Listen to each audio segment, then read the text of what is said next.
तुळजापूर शहराच्या बाबतीत आणि खास करून धाराशिव जिल्ह्याच्या बाबतीत सुद्धा जे ड्रग्सचं रॅकेट त्या ठिकाणी जिल्ह्यात फोफावतंय, जिची मुळं त्या ठिकाणी इथं रुजलेली आहेत आणि त्याच झाडाला पाणी घालायचं काम पार्टी विथ डिफरन्स म्हणणाऱ्या भारतीय जनता पार्टीच्या नेतृत्वाकडनं म्हणजे राणा पाटलाकडनं होतंय। ही अतिशय दुर्दैवी आणि खेदाची बाब आहे आणि त्याच अनुषंगानं ह्या शहरातल्या लोकांना, ह्या शहरातल्या नागरिकांना मी नम्र आवाहन करणार आहे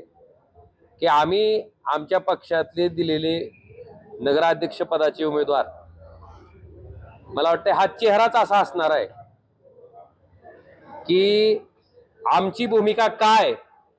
ही त्या चेहऱ्याकडे बघूनच तुम्हाला त्या ठिकाणी लक्षात येईल। त्यामुळे स्वच्छ प्रतिमेचे, स्वच्छ चारित्र्याचे आणि ज्याला खरंच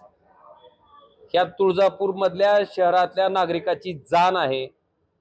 ह्या शहराचा सर्वांगीण विकास झाला पाहिजे ही भूमिका आहे, अशा पद्धतीचा चेहरा इथल्या नगराध्यक्ष पदासाठी महाविकास आघाडीच्या वतीने दिला जाणार आहे। माझं शहरातल्या नागरिकांना नम्र निवेदन आहे, ड्रग्ज मध्ये, 2 नंबरच्या उद्योगामध्ये त्याच्यातनं पैसा कमवायचा, त्या पैशाचा वापर पुन्हा सत्ता मिळवण्यासाठी करायचा,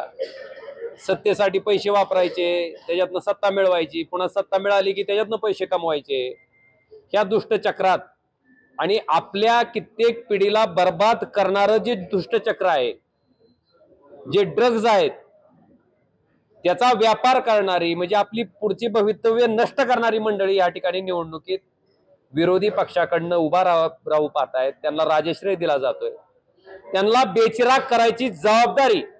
तुळजापूर शहरातल्या सामान्य नागरिकाची आहे। आणि मी आज तुम्हाला सांगतो की ह्या शहराला लागलेली ही कीड त्या ठिकाणी ही जनता होणाऱ्या 2 तारखेच्या मतदानाच्या माध्यमातून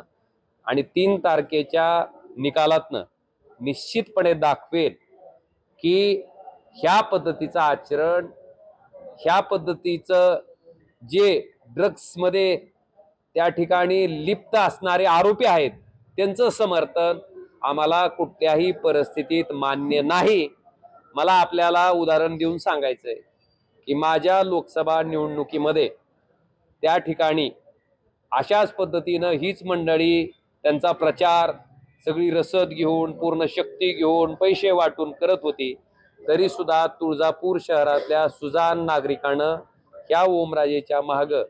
3400 मताचं मताधिक्य दिलेलं आहे आणि मला वाटते हा निकाल पुरेसा आहे। उद्या पण हेच होईल।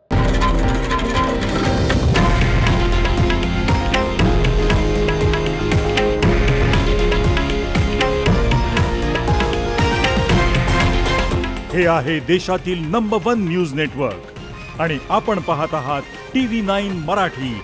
एकमेव।